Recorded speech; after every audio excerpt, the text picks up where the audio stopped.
욥기서 1장 20절에서 22절 말씀을 비롯해서 하나님은 왜 나에게 이러세요? 라는 제목으로 지금 붙였습니다. 이 본문은 이제 욥에 대한 이야기인데요.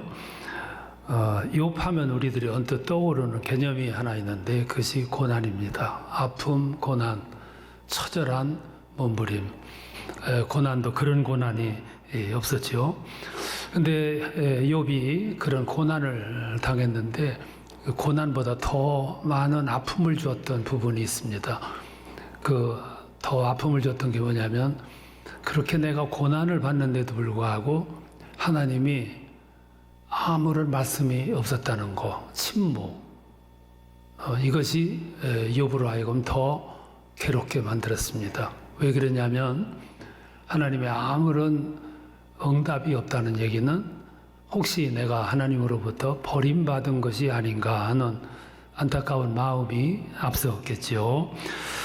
그래서 욥이 견디다 못해서 이렇게 질문을 합니다. 10장 2절에서 내가 하나님께 아뢰오리니 무슨 까닭으로 나와 더불어 변론하시는지 내게 알게 하소서. 그렇게 하나님께 질문을 합니다. 왜 그러십니까? 그 말을 오늘날 버전으로 표현을 하면 하나님 도대체 왜 나에게 이러십니까? 이제 그런 탄원이죠. 안타까운 고백입니다. 실제로 어느 목사님이 그렇게 고백을 했다 그래요.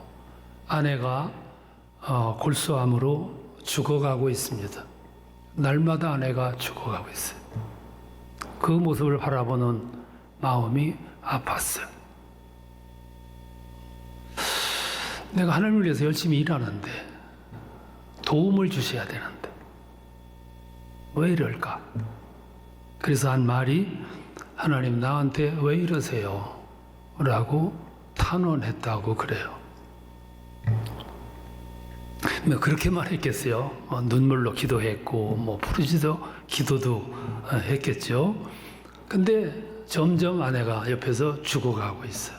근데 그 아내가 죽어가는 모습을 보는 마음보다 더 처절한 마음이 있었다고 그래요. 하나님의 침묵이. 아무런 응답이 없어. 혹시 나도 하나님으로부터 버림받은 것이 아니냐 하는 안타까움. 이것이 그의 마음을 더 아프게 했다고 그래요. 그래서 이렇게 생각하기로 했다고 그럽니다. 내 고통이 하나님의 선하신 섭리 아래 있음을 깨닫게 하소서. 우리의 삶에는 아픔이 와요. 고통이 오고 고난이 찾아옵니다. 누구한테나 찾아와요. 지금 여러분들도 이렇게 앉아 계시지만 속마음으로는 하나님 나한테 왜 이러세요? 라고 탄원하고 부르짖고 싶은 심정을 가진 분들이 한두 분이 아닐 거예요. 이게 오늘 우리들의 현실입니다. 그런데 더 고뇌스러운 것은 그렇게 탄원을 해도 여전히 하나님은 아무 말씀이 없으시다는 것. 우리들이 알아야 할 겁니다. 다만 한 가지 전제할 것은 있어요. 오늘 내가 당하는 아픔과 고난은 모두 쓸모없는 것이 아니라 다 이유가 있다. 의미가 있다. 그리고 결국에는 하나님은 선으로 이루실 거다. 이게 성경의 약속이고 우리들이 기대고 하나님이 우리에게 주시는 소망이기도 해요. 그래서 오늘은 이걸 전제로 해서 몇 가지를 좀 살펴보도록 하겠습니다. 하나는 하나님께서 우리에게 이렇게 고난을 주고 아픔을 주고 어려움을 주시는 이유가 있다는 거죠. 그 이유가 뭐냐면은 우리 영혼을 새롭게 하시기 위한 하나님의 목적이에요. 사람의 삶에는 크고 작은 아픔도 오고 고난도 옵니다. 왜 그러냐면 사람이 살아있기 때문에 그래요. 죽은 사람에게는 아픔도 없고 고난도 없어요. 이 말은 무슨 말이냐면은 고난 없이 살아갈 수는 없다 하는 것이 전제된 말씀이죠. 또 이 말씀은 무슨 말씀이냐면 사람이 살아가려고 하면 반드시 아픔도 고난도 이거는 수반할 수밖에 없는 거다. 이걸 성경이 전제해주는 말씀이에요. 그래서 그 과정을 거쳐서 여물어지고 성숙해지고 더 나가서 영혼이 빛이 나게 하고 인생으로 하여금 한 단계씩 그레이드를 높여가는 그런 목적이 들어 있는 거죠. 그래서 욥이 고난을 묵묵히 견뎌냅니다. 인내하면서 가다가 이렇게 고백을 해요. 23장 10절에 가서 내가 가는 길을 그가 아시나니 그가 나를 단련하신 후에는 내가 순금같이 되어 나오리라. 구역에서는 정금같이 되어 나오리라고 그랬어요. 순금, 정금 귀한 거잖아요. 여러분 이 세상에 정말로 귀한 것들 이 과정을 거쳐요. 순금이 어느 날 길 가다 보니까 돌멩이 속에 순금이 있어요. 이런 법은 없어요. 진주 어떻게 개천에서 이렇게 보다 보니까 진주가 하나 있었다. 그런 법은 없잖아요. 진주가 하나 만들어지기까지 순금이 하나 만들어지기까지 아이들이 성장하는 과정을 보면 어느 날 갑자기 커지는 게 아니죠. 이런 과정을 거쳐요. 세상에 나와 있는 명작들, 명품들, 작품들을 보면 어느 날 생각이 떠올라가지고 만들었는데 작품이 됐다. 뭐 그런 법은 없습니다. 명곡이 하나 나올 때, 작품이 하나 나올 때, 거기에는 다 스토리가 있어요. 아픔이 있었고, 고난이 있었고, 눈물이 있었고, 이루 형용할 수 없는 고난 속에서 작품이 만들어져요. 명품 하나 만드는데도 혼이 쏟아져야 되는데, 그래서 하나님께서 이런 아픔을 주신 이유가 바로 이런 목적이 들어 있다는 거죠. 뭐 이게 무슨 인간뿐이겠습니까? 자연도 마찬가지죠. 어느 날 태풍이 불어요. 태풍이 막 불 때 보면 세상이 다 부서질 것 같아요. 그런데 태풍이 지나고 난 다음에 보면 빛이 나요.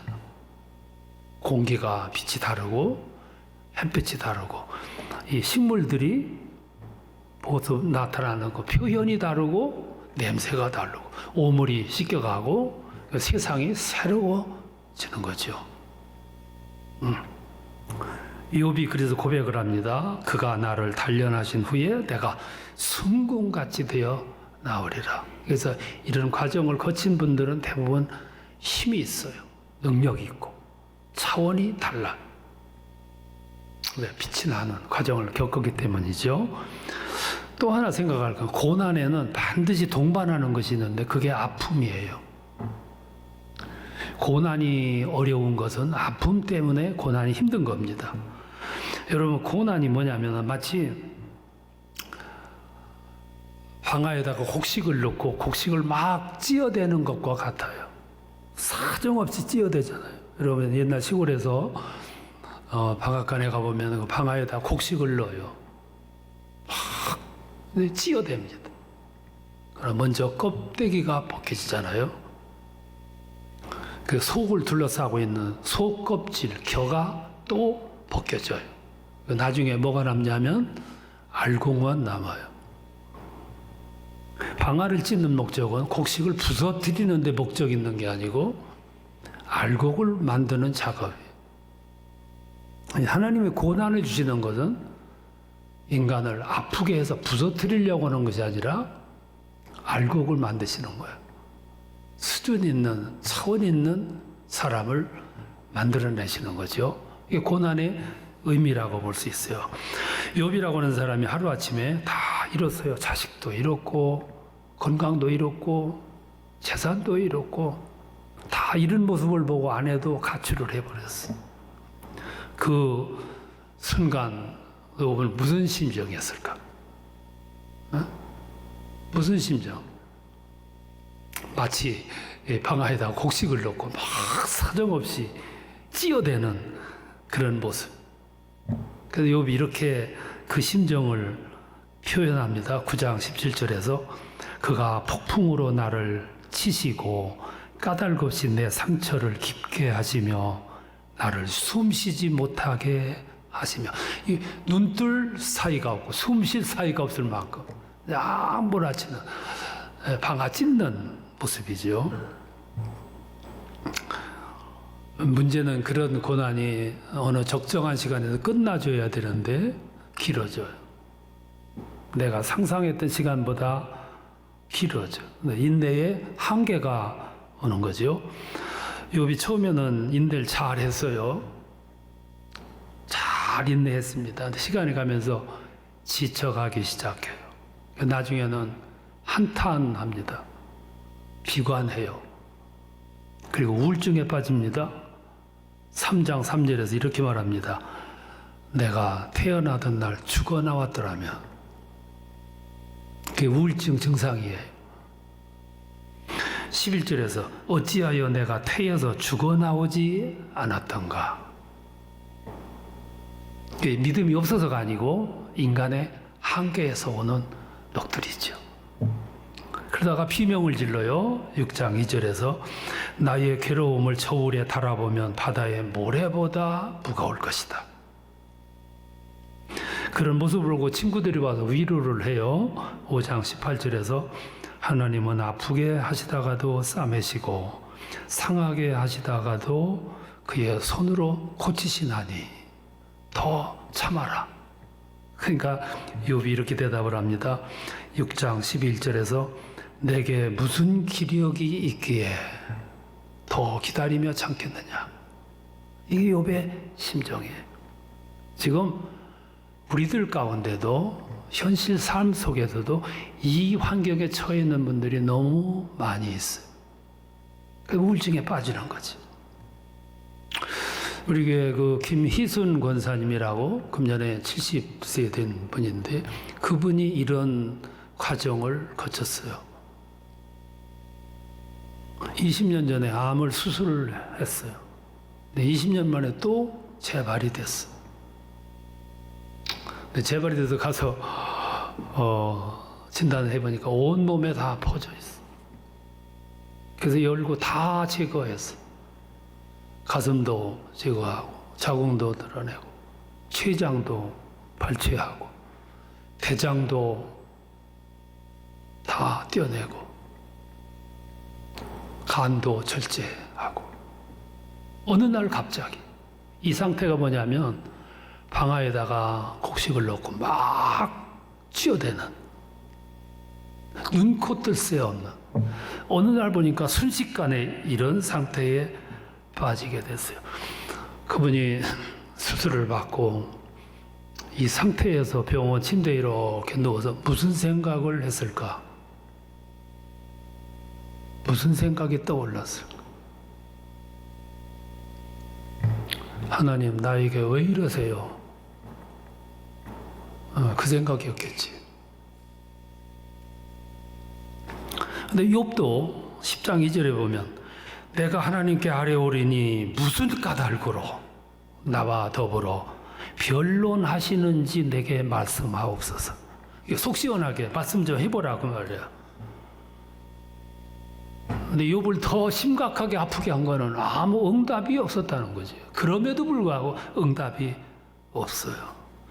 그래서 외칩니다. 13장 24절에서 주께서 어찌하여 얼굴을 가리시고 나를 주의 원수로 삼으시나이까. 아유, 심각한 외침이죠. 그러다가 이렇게 절기를 해요. 19장 26절에서 내 가죽이 벗김을 당한 뒤에도 내가 육체 밖에서 하나님을 배우리라. 이게 욥의 신학이에요. 욥은 이 환경에 처해서 하나님 나를 거들떠보지도 않는다 생각을 한 그때에도 말하기를 하나님 아무 응답도 없고 나를 본 척도 안 하시지만 그럼에도 불구하고 내가 죽어서라도 하나님을 만나서 물어보리이다 그 말이야. 이게 무슨 말이냐면은 그럼에도 불구하고 나는 하나님을 놓지 않겠다는 고백이에요. 이게 욥의 신앙 고백, 신앙. 그럴지라도 나는 하나님을 예면치 아니하리이다. 그 김희순 권사님이라는 분, 이 욥의 심정이에요. 한꺼번에 이게 막 몰려왔어. 한꺼번에 몰려와. 얼마나 심각한 얘기예요? 그래서 제가 이렇게 물었어요. 권사님, 얼마나 하나님을 원망했습니까? 뭐라고 원망했습니까? 그러니까 의외의 대답이 왔어요. 목사님, 저는 하나님을 원망해 본 적이 없습니다. 한 번도 원망 안 했습니다. 그러면서 이렇게 얘기해요. 그러면 무슨 힘으로 이겼냐? 그랬더니 두 가지 때문에 이겼다는 거예요. 하나는 그럼에도 불구하고 나는 찬양을 잊지 않았습니다. 몸에 항암 주사기를 꽂고서도 나는 찬양을 유지했습니다. 찬양이 나를 살렸습니다. 두 번째, 나는 만나는 사람마다, 전화하는 사람마다 나를 위해서 기도해달라, 중보 기도해달라는 걸 요청했습니다. 그리고 아플 때마다 그 중보 기도해주는 분들의 중보 기도의 힘을 체험했습니다. 나는 이 두 가지로 이겼습니다. 그래서 제가 그분에게 이렇게 얘기했어요. 욥보다 낫다고. 욥보다 위대하다고. 내가 이 권사님의 이 투병 사실을 설교하면서 사람들에게 그대로 얘기해도 되겠냐? 얘기하시라고. 누군가에게 도움이 된다면 하시라고. 그러니 그분의 영혼이 얼마나 빛이 납니까? 반짝반짝 빛이 나잖아요. 그러더니 하는 얘기가, 목사님, 제가 그렇게 했더니 하나님은 또 다른 복을 주셨어요. 제가 대장을 다 넣으면서 인공항문을 만들어 밖으로 내놨는데, 근데 1년여 시간이 지나다가 보니까 대장 한 부분에서 이 장이 자라나는 걸 발견했습니다. 사진에 나왔어요. 그래서 거기에 대장을, 항문을 재생을 해서 밖에 있는 대장을 안으로 넣어서 회복했습니다. 지금은 다 회복이 돼서 3개월에 한 번씩 가서 검사만 받으면 됩니다. 지금 여러분 건강하세요? 꼭 할 일이 있습니다. 아픔을 당하는 사람, 아픔이 잘린 사람 기도해 주는 거예요. 그 중보 기도가 어쩌면 그 생명을 살리고 인생을 살린다는 거죠. 우리가 하나님을 알 길이 없습니다. 우리의 이성 가지고는 하나님을 알 길이 없어요. 근데 하나님을 아는 방법이 있고 하나님을 만나는 기회가 있습니다. 그게 언제냐면 배가 부른 자리가 아니고 형통한 자리가 아닙니다. 아픔의 자리예요. 사람들은 편안할 때는 하나님에 대한 개념이 없어요. 신앙생활에도 편안한 생활을 하는 사람들은 실감나게 하나님을 만날 길이 없어요. 우리 세상을 사는 때 기도의 제목이 평안이고 배부름이고 형통이고 성공인데, 그 마냥 좋아하지 말아야 할 것은 어쩌면 그것들은 불행일 수도 있다는 거예요. 그래서 부자들, 건강이 보장된 젊은이들, 오늘 형통한 사람들, 성공한 사람들은 한결같이 하나님과 멀어진 삶을 살잖아요. 형통이 다가 아니고 평안이 다가 아니라는 거죠. 그럼 언제 하나님을 실감나게 만나고 할 수 있냐면 하나님 만나는 공통된 시간이 있어요. 그게 모자람의 시간이에요. 배고픔의 자리, 아픔의 자리, 고난의 자리, 실패의 자리, 그리고 나의 한계를 절절히 느끼는 그 자리, 거기가 하나님을 만나는 자리예요. 그래서 아픔, 고난, 배고픔, 실패, 부족한 지점, 어쩌면 그 지간은 축복의 지점이고 하나님이 찾아오는 자, 내가 하나님을 만나는 자리가 될 수 있다는 거죠. 삭개오를 보세요. 돈 버느라고 정신없을 때, 수입이 좋을 때, 그리고 잘 나갈 때, 그때는 이웃도 민족도 하나님도 개념이 없었어요. 근데 언제 눈을 뜨게 됐냐 하면은 이 세상에 나 하나밖에 없다. 절절히 느낄 때 그는 뽕나무에 올라가요. 왜? 예수를 만나기 위해서. 누가 그로 하여금 뽕나무에 올라가게 만들었냐면 절절히 이 세상에는 나 혼자밖에 없다. 이걸 느낄 때 그 자리가 축복의 자리죠.